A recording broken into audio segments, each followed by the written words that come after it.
Welcome to RRR real RJ Rashmi चॅनलमध्ये. मी रश्मी तुमचं खूप मनापासून स्वागत करते. तर मी आहे आता ट्रेनमध्ये. मी चाललेली आहे घटप्रभेला इव्हेंटसाठी. 2 दिवस इव्हेंट असणार आहे घटप्रभेमध्ये आणि भरपूर अशी धमाल मस्ती असणारच आहे. आणि हे सगळे क्षण जे आहेत तुमच्यासोबत मी नक्की शेअर करणार आहे. तर भेटते थोड्याच वेळामध्ये. Stay tune.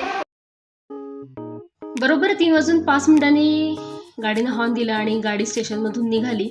मुलगी आली होती सोडायला. मला म्हणली, आई तू दारात उभारलीस की छान असं तुझं शूट घेते. तर किती छान शूट घेतले बघा तुम्ही. अगदी मी दिसेनाशी होईपर्यंत तिने शूट घेतलेलं होतं.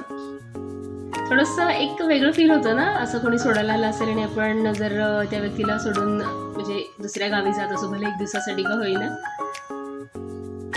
वारणालीमधून गाडी पासआउट होत होती. छान म्हणजे इमारती वगैरे एक दृश्य खूप छान वाटते खरं तर बघताना.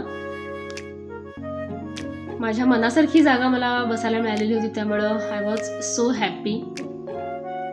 मिरजेमध्ये गाडी आली. फारशी गर्दी नव्हती मिरजेमध्ये. 1-2-3 मिनटं गाडी थांबली आणि पुन्हा गाडीनं स्पीड पकडला.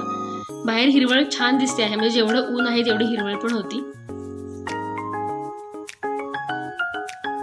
त्यावेळेला मुद्दाम AC डबा मी घेतलेला नव्हता. बऱ्याच ठिकाणी थांबते त्यामुळे झोप लागत नाही आहे. त्यामुळं आज रेस्टला सुट्टी आहे.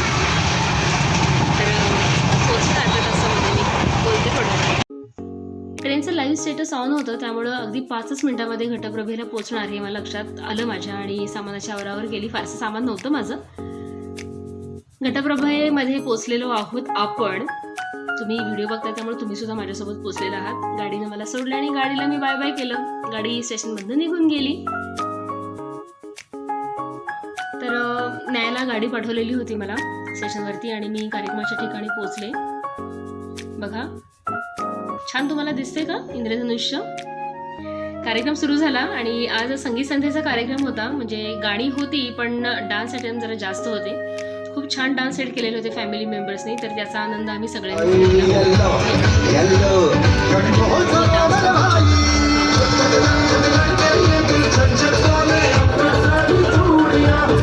तर कार्यक्रम संपायला खूप उशीर झाला, त्यामुळे जाऊन झोपले. दुसऱ्या दिवशी सकाळी भेटते आहे मी तुम्हाला आता ब्रेकफास्टमध्ये.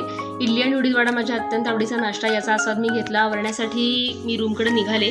तर रेल्वे प्रवास करताना मला एक खूप छान अनुभव आला. म्हणजे गुरूंचा आशीर्वाद आपल्या पाठीशी कसा असतो याची प्रचिती मला रेल्वे प्रवासामध्ये आली. हा अनुभव मी तुमच्यासोबत शेअर करणार आहे, पण तो उद्याच्या ब्लॉगमध्ये. तोपर्यंत आजचा ब्लॉग कसा वाटला हे नक्की मला सांगा. या नोटवरती मी तुमचा निरोप घेते आहे. बाय.